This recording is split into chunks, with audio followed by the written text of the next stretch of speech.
Good evening, festering stomach juices, and welcome to the Maggot Has Nothing Better to Do show.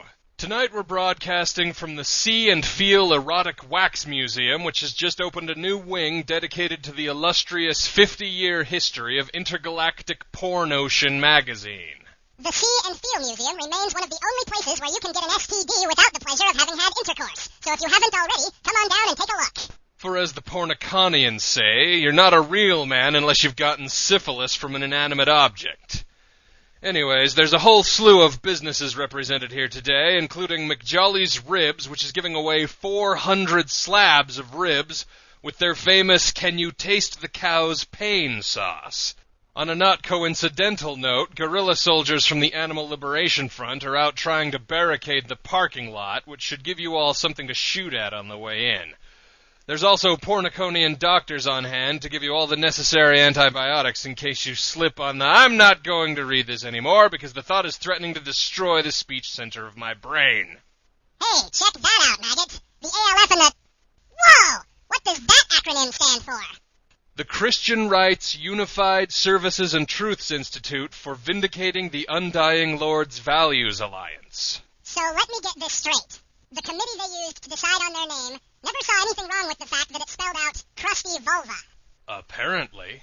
Yeah, them and the ALF have joined forces and are launching an attack on the ticket bunker. I wonder what part of the term armored machine gun nests eludes these people. Well, it looks like they were prepared. Look, their flamethrowers have little Bible passages on them. And Nike logos. Well, that's their problem. If they'd bought their munitions at Maggot's Intergalactic Siege Force rental, they might have had a chance. If you're interested, listeners, we have a booth right outside the animatronic hentai exhibit. Even when sprayed violently with simulated bodily fluids, our weapons are guaranteed to cause a disastrous geological event or your money back. The sad thing is, half the shit you sell will cause a breach into the planet's core even if you're aiming at the sky. That shouldn't be a problem, provided you pay proper heed to the warning labels.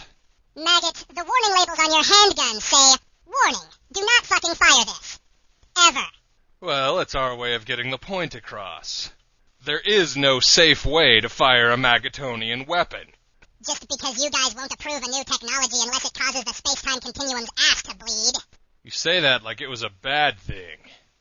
Anyways, let's head on over to Goreblog's taco stand. I want to test out their new claim that their tacos are now 99% tooth and fingernail free. Hey, give them a break, Maggot. What do you expect from a 10-cent taco? They say right on the label, warning, we cannot confirm which animals, if any, are used in the production of any given taco.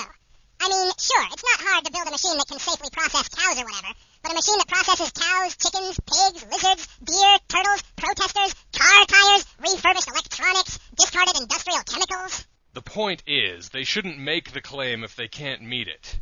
If their tacos have mangled class rings and crushed bits of spinal cord in them, that's fine, so long as they're honest about it. Well, that's the Maggotonian perspective. Other people would rather just not know if there's horrible things in what they eat. Some people honestly think ignorance is bliss. That would explain why the Sanctus Galactica offers its members eternal bliss. Oh, great. Now they're joining the attack. Yeah, well, the Sanct just shows up to protest pretty much everything we do at this point. They're probably just looking for an excuse to resort to violence. I figure, why wait? It's not like their excuses are ever good, so why not just do it? Wait. I thought your people saw shooting first as a sign of cowardice. Well, they're shooting first anyway. And we only see shooting first as a sign of cowardice during military standoffs. You know, when the only reason to fight is because you think the other side might attack you. It's a miracle you win any wars at all. Well, if we survive their first shot, we'll be perfectly willing to be ruthless at that point. And while it takes a lot to drag us into a war, it also takes a lot to get us to stop. And what about your recent war with the Klernbradians? The one where you gave up halfway through? Well, that was just a misunderstanding. I never thought I'd live to see the day when a Maggotonian said a war was a misunderstanding. Is that Maggotonian for they were winning? No. It's Maggotonian for we realized they had understandable reasons for attacking us for once. You know our usual defense against mind reading, right? Yes. You purposefully imagine the most vile, disgusting, mind-destroying thing you can, in as vivid of sensory detail as you can, so that even if they do steal your thoughts, they'll have to pay for it. Yes. Well, as you know, the Klurns are all mind readers. So whenever they were around, we would resort to our usual tactic to keep them out of our thoughts. Well, we hadn't realized that when all a race sees in your mind is images of terrifying malevolence, that tends to give them a certain impression about you.